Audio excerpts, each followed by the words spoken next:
मम्मा मम्मा बहुत लग रहा है मुझे, यहाँ गर्दन पर देखो ना, लाल लाल हो गया है। बहुत गर्मी लग रही है, जलन सी हो रही है। पापा को बोलो ना एक कूलर ला कर दे। अरे बेटा, कूलर 3-4 हज़ार का आता है। हम बहुत गरीब लोग हैं। तेरे पापा इतना ज्यादा पैसा नहीं कमाते कि कूलर भी ला सके। अब गर्मी है तो झेलना ही पड़ेगा। वैसे तुझे तो बहुत घमौरियां हो गई हैं।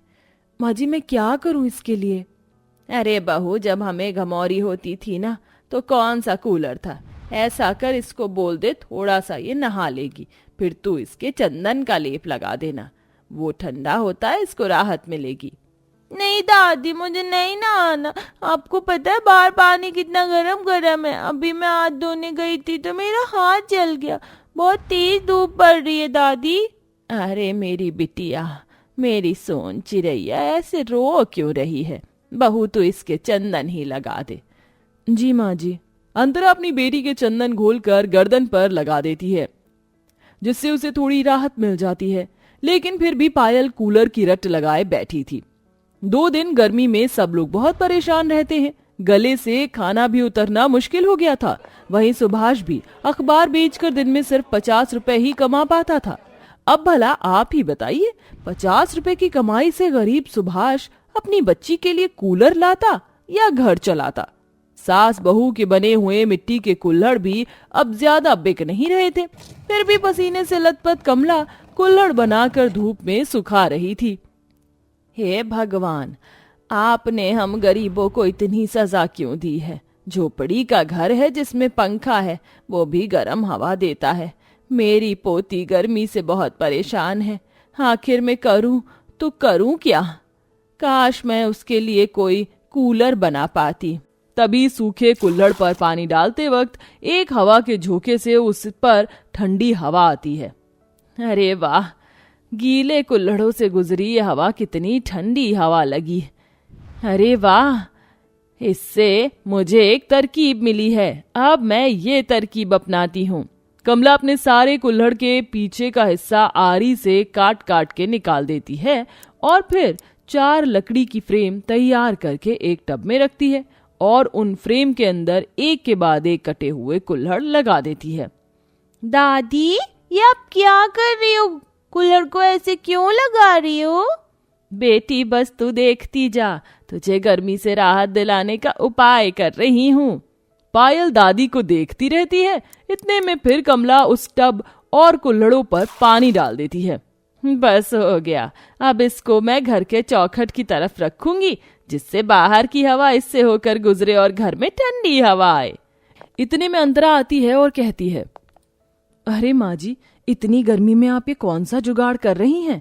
बहू, ये सब मैंने अपनी पोती पायल के लिए किया है। उसे बहुत गर्मी लगती है ना, शायद इससे राहत मिल जाए। अभी तो गर्म हवा आ रही है, पर रात को और ठंडी हवा लगेगी। अरे वाह माँ जी, आप तो बहुत जुगाड़ू निकली। अब हम जैसे गरीब भी अपने देसी कुल्हड़ के जुगाड़ू कूलर से ठंडी राहत ले पाएंगे। आप मुझे बुला लेती तो मैं भी आपकी मदद कर देती। अरे बहू, तू इतना सारा काम करती है, ये जरा सा मैंने खुद से कर लिया तो क्या हो गया। चल, पायल को ठंडी हवा खिलाते हैं। सास बहू बड़े हल्के हाथ से टब और इस कुल्हड़ के कूलर को घर की चौखट की तरफ रखती हैं और पंखा चला देती हैं। अब बाहर की गर्म हवा कुल्हड़ के कूलर से गुजरकर अंदर ठंडी हवा लाती है, जिससे पायल बहुत खुश हो जाती है। अरे वाह माँ, दादी, आप मेरे लिए कूलर ले आए। इससे तो बहुत ठंडी ठंडी हवा आ रही है, मुझे बहुत अच्छा लग रहा है।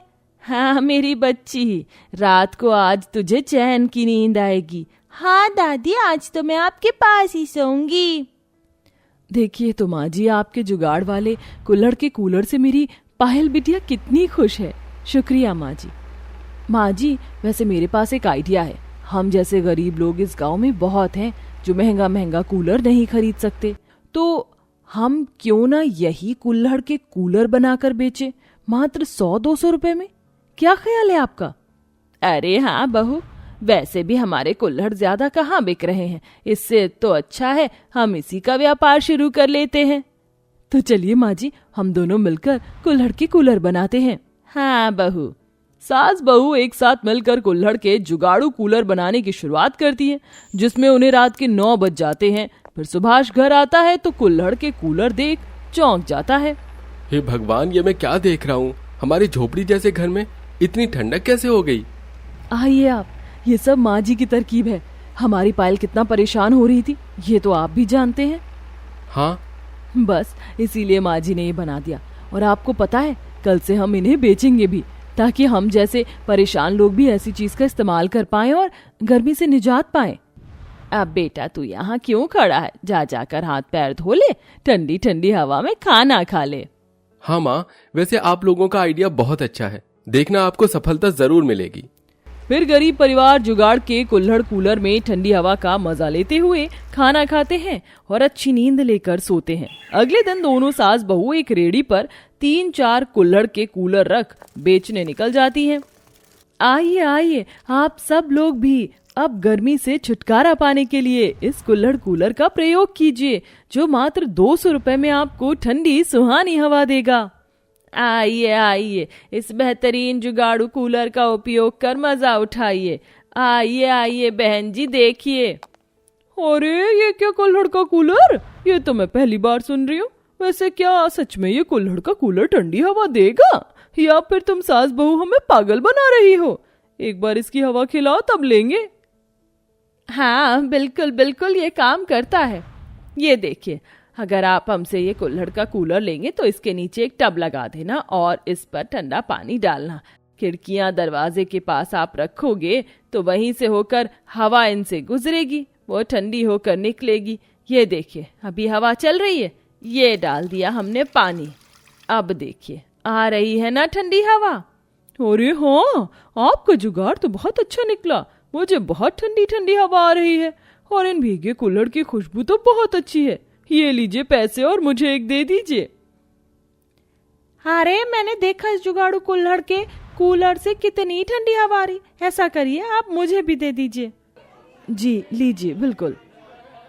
ऐसे ही सास बहू के जुगाड़ू कुल्हड़ कूलर बिक जाते हैं, जिससे अब वो रोज घर में जुगाड़ू कुल्हड़ कूलर बनाकर बेचने लगती हैं।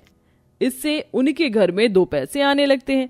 घर में खाने पीने का माहौल अच्छा हो जाता है, गर्मी से भी राहत मिल जाती है और लोगों के बीच सास बहू का कुल्हड़ कूलर मशहूर हो जाता है, जिससे लोग बहुत खरीदने लगते हैं और महंगी दुकान के असली कूलर बिकने कम हो जाते हैं। इससे आसपास के कूलर वाले सास बहू से भड़क कर रात को चोरी से उनके कुल्हड़ वाली मिट्टी को मैला कर देते हैं और लोगों को भड़काने लगते हैं। आप सभी लोग ध्यान से सुनिए, ये जो आपके सास बहू मिट्टी का कुल्हड़ बेच रही हैं, ये बहुत ही बेकार है, कभी भी टूट सकता है और ज्यादा ठंडी हवा नहीं दे पाएगा। इससे अच्छा तो हमारा कूलर है और ये लोग गंदी मिट्टी का प्रयोग करते हैं। क्या आप ऐसी मिट्टी को उपयोग करेंगे जिससे बीमार पड़ जाए? नहीं ना? नहीं भरोसा तो आप खुद देखिए, मैं इनके घर से ही देख कर आया हूँ। नहीं नहीं, ये गलत है, हम ऐसा नहीं करते। आप लोगों के साथ साफ मिट्टी से कुल्हड़ बनाते हैं। हाँ हाँ, मेरी बहू बिल्कुल ठीक कह रही है, हम बहुत अच्छे तरीके से बनाते हैं। मुझे तो कुछ गड़बड़ लगती है, चलो इनके घर देखते हैं। सभी लोग सास बहू के घर पर वो मिट्टी देखने चले जाते हैं, जो कि गंदे काली मिट्टी पड़ी हुई थी और ये सब उन्हीं कूलर वालों का किया धरा था। इससे लोग गुस्से में आकर उनके बाकी के कूलर और कुल्हड़ तोड़ देते हैं, जिससे सास बहू को बहुत नुकसान पहुंचता है और वो मदद के लिए पंचायत में पहुंच जाते हैं। पंचायत के लोग जब पंचायत बिठाते हैं तो वो उन कूलर वालों से भी पूछताछ करते हैं। ऐसे में एक शख्स जिसने ये सब देखा था वो सामने आता है और सारी बात बताता है। मैंने देखा था, इन दोनों ने मिलकर सास बहू की मिट्टी गंदी की थी। ये सास बहू तो निर्दोष हैं। अपना सच बाहर आता देख उन दोनों बदमाश घमंडी कूलर वालों के मुंह से सच्चाई निकल जाती है, जिससे सच सबके सामने होता है। देखा सरपंच जी और आप सब गांव वाले, देखो हमने कहा था ना, हमने किसी के साथ कोई बेईमानी नहीं की, बल्कि यही दोनों थे जो हमारे नाम और काम को खराब करना चाहते थे।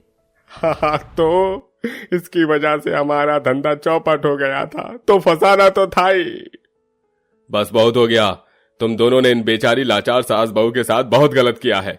सजा के तौर पर या तो तुम लोग इस गांव में कभी अपना कूलर नहीं बेच पाओगी, वरना माफी मांगकर तुम लोग इनके नुकसान की भरपाई कर दो। भरपाई करो भरपाई, वरना हम लोग तुम लोगों से भी कूलर कभी नहीं लेंगे।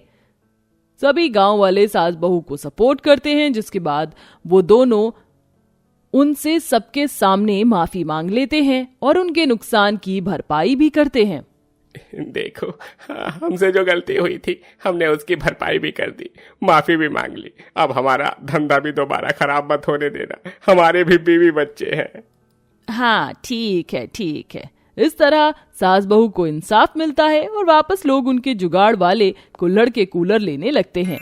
और अब इनकी आर्थिक स्थिति अच्छी हो गई थी, तो अब वो कुल्हड़ में मोटर लगा के बेचते हैं, जिससे पानी बार बार कूलर को खुद गीला कर ठंडी हवा देता है। इससे वो और मशहूर हो जाते हैं, साथ ही और अब वो खुशी खुशी रहने लगते हैं।